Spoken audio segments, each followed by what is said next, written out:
Welcome into Post Game Live, channel BSR, for June 2nd, 2015, a 6-4 loss to the Houston Astros. I'm Jake English of Bird's Eye View, and I'm here with Scott Magnus, also of the Bird's Eye View podcast. Hello, Scott. Hi, and welcome to Bird's Eye View After Dark. We're drinking heavily tonight after tonight's game because, it was a brutal one. Probably one of the most brutal ones of the past 3 years, in all honesty. It literally is, and I keep saying, that it reminds me so much of, 2007 to 2010 Oriole games, but really, was this game could this be any more a dark period game? This is a dark period game with an exclamation point on it, just of sheer futility, start to finish, except for one inning. So, yeah, the Orioles get themselves out to a 4-run lead early in the game in the second inning after being unable to put runs together for May, and then respond by quickly giving up that lead and then not bothering to put more than 2 runners on for the rest of the game. This was incredibly frustrating. Rather than go through the box score, because frankly I'm angry at it, Scotty, let's do the highlights and the lowlights. What was your highlight for the game? My highlight for the game, there was a few of them, but I did really want to point out that big inning that they had, and it was one of the big things I thought was interesting. It's something I'm looking at is Steve Pearce going opposite field. I really think he showed some decent mechanics on that swing, and it's an encouraging sign for him to hit opposite field. He's one of the biggest pull hitters currently in Major League Baseball, and if he can, start to go opposite field, hopefully that can be a good sign for him to progress beyond what he is right now. Absolutely, and it's something we talked about on the podcast this week, whether or not he can make that adjustment.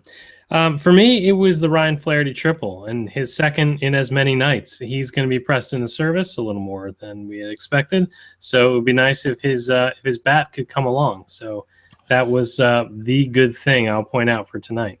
And as you put it on our Twitter account, which you can follow at Bird's Eye View BAL, Ryan Flaherty, 2 triples in back-to-back nights.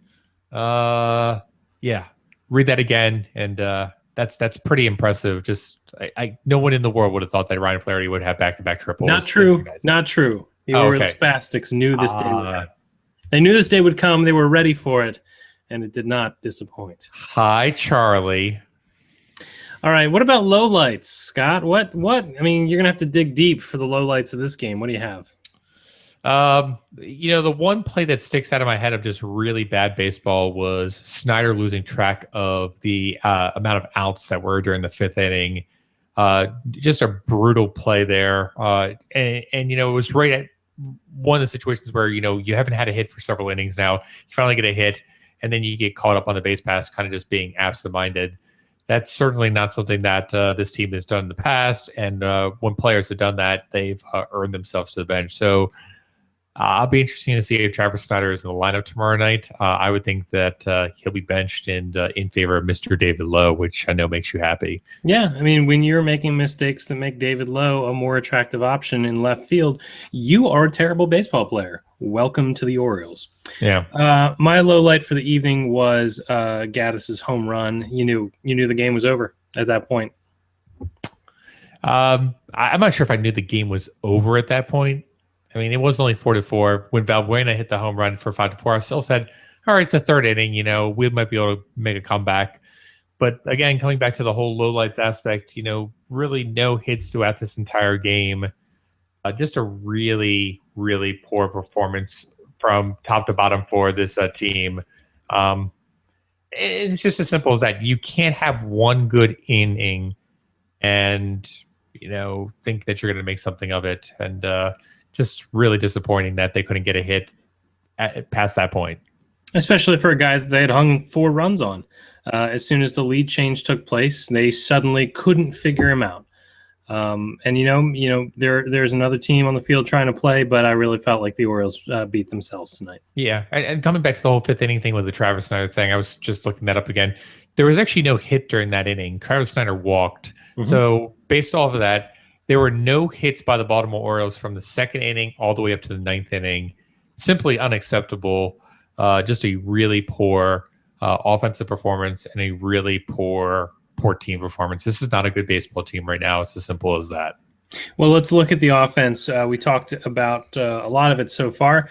We talked about the triple from Ryan Flaherty. You talked about the RBI single from Steve Pearce. Manny Machado also had an RBI single. And then there was the swinging bunt from the aforementioned Travis Snyder. Until the hit that Delman Young delivered, a long single in the ninth inning, that was it offensively. And between that, you saw a lot of Ks, especially if your name is Jimmy Paredes. Yeah, I really thought that when Manny Machado brought in that extra run with 2 outs with a man on third base, that was going to be, it would snap open this game to a certain regard and kind of fuel the offense going forward for the rest of the game. But I certainly was wrong in that regard, and it's as simple as that. The one thing I want to point out, too, is if you watch Adam Jones, he kind of looks lost at the plate. He's definitely swinging more of those breaking balls, whereas earlier in the season, he was having a much better eye for it. I'm not sure if that's just him getting back into a game routine with his plate discipline, but certainly a pretty poor night for Adam Jones at the plate. Yep. One last thing offensively I wanted to make sure we mentioned. Great Twitter tonight, great Twitter. And I want to give a shout out to Camden Chat, and I'm sure Mark Brown was behind it.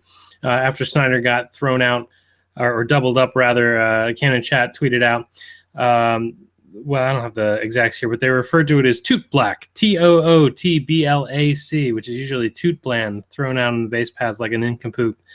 His abbreviation is thrown out on the base paths like Alexi Casilla. Wow. That's good work. That's bravo. Excellent work. All right, let's look at the defense. A couple of notes that I made for Steve Pearce, actually. The first was that he looked really, really good in the second inning, and I wanted to make sure that it got mentioned. It was a play that ended up being a hit anyway.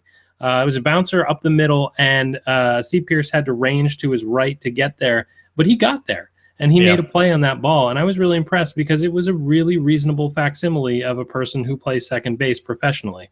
I thought they showed really good range on that play. I mean, really impressive. And decent footwork, too, and that was the thing.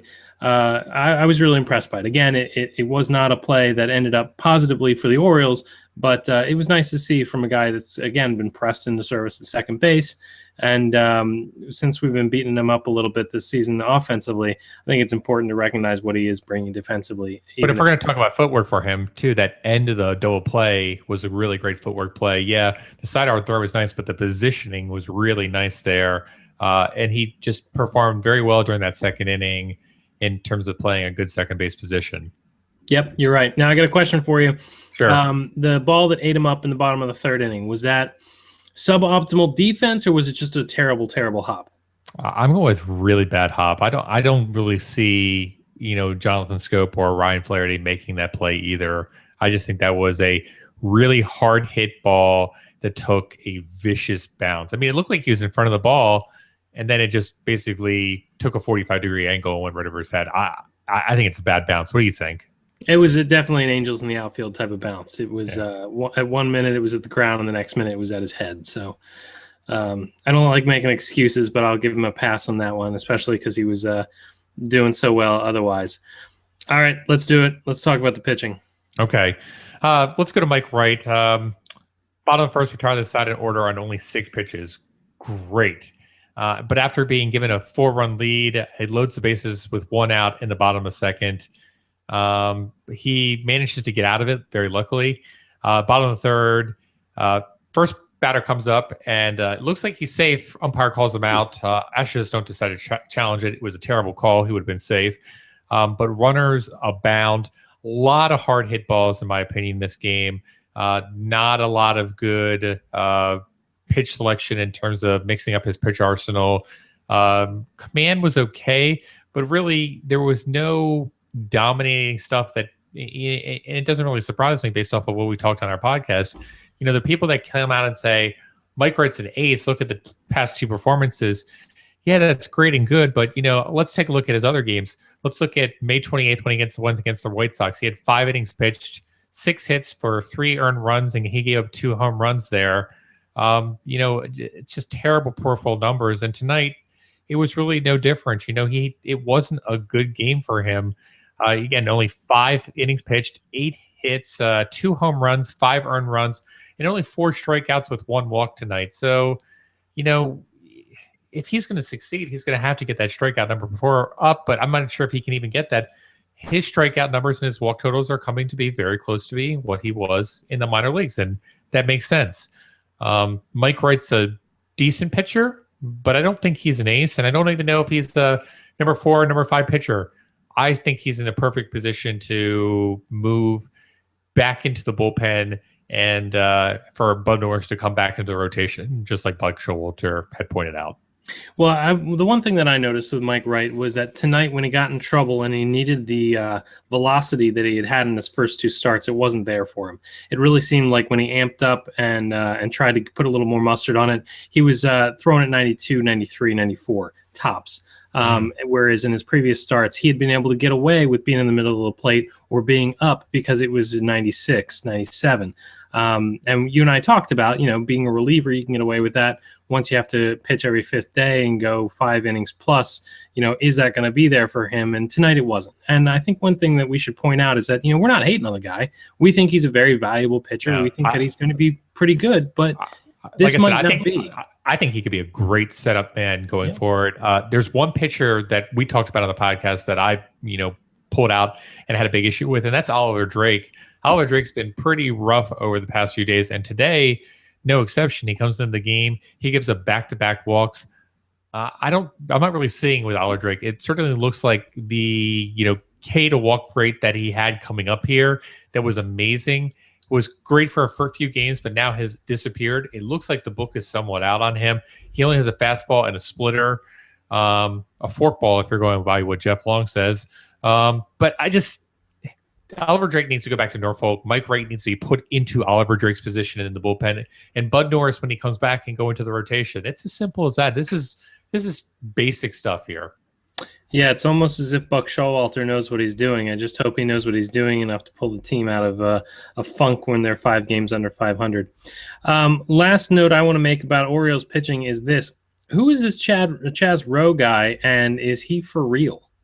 He's looking pretty good, but again, I think we've got to be careful here because everyone was getting really excited about Oliver Drake for looking good for a few starts. But Chaz Rowe does have a little bit more Major League Baseball experience. I don't think he's going to be a big surprise player. But to be honest with you, I didn't think Brad Brock was going to be a big player last year either. So maybe the Orioles have scooped up another treasure that they can work out.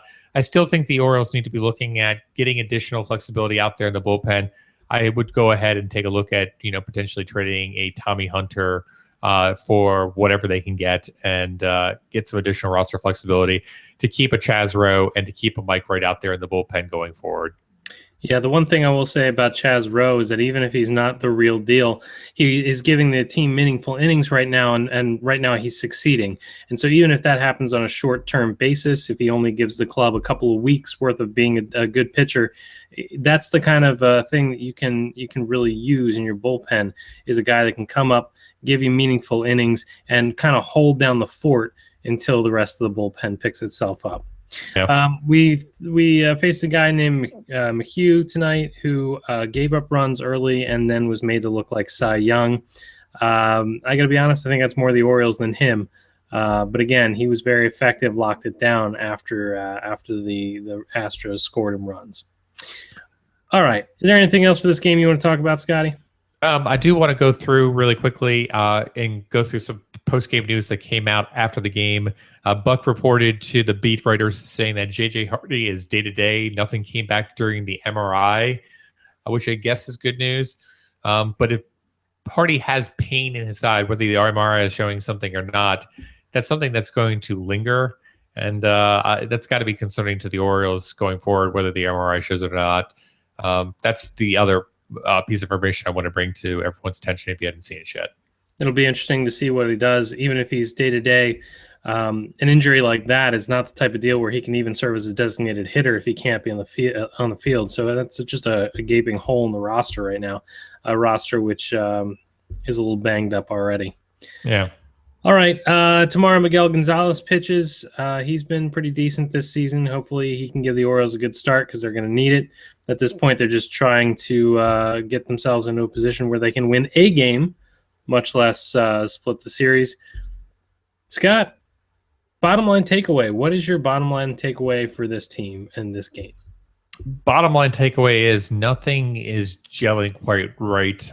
If the offense does well, and the offense, didn't have a great game, but 4 runs is certainly not something to sneeze at, even if it was only over 1 inning. But Mike Wright had an absolutely, in my opinion, horrible game. I know that, he pitched 5 innings, but you just can't have those kind of big innings. You've got to get out of it. And let's not discount the aspect of loading the bases in the second inning as well. These kind of things have a tendency to pile up over and over and over, and eventually it's going to burn you. But it's just, bad defense we saw tonight. We saw, no hitting past the second inning, and just not a really good starting performance. And when you can't have those things combined, you're not going to win a game. So just really disappointing. My bottom line takeaway for the game is that this is not a good team right now. They are rolling over and dying, and that's exactly what they did tonight, and that's not a winning formula. That's going to do it here for Post Game Live, another cheery edition on a Tuesday evening. Scott, we just recorded a podcast. What can you tell us about it? Sure. So we reported podcast episode 124. You can find it at birdseyeviewbaltimore.com. You can also find it at baltimoresportsreport.com. We talk about the offense and where has the offense gone in May, and we compare it to April's numbers and where we think it may be, and what the Orioles offensive players such as Adam Jones and Steve Pearce and Jimmy Paredes may need to do in order to get back on track. And of course, we're soothsayers, so we can tell the future, apparently. The other thing that we do is we had a little poetry slam. So if you're interested in a little free flow poetry in a haiku format, just check out Bird's Eye View this week. Again, that's Bird's Eye View episode 124 on birdseyeviewbaltimore.com or baltimoresportsreport.com. All right, that'll do it for us. Again, thanks for watching. The Orioles lose 6-4. For Scott Magnus, I'm Jake English. We'll be back on Thursday. No, we won't. With a little bit better news. Good night, everybody.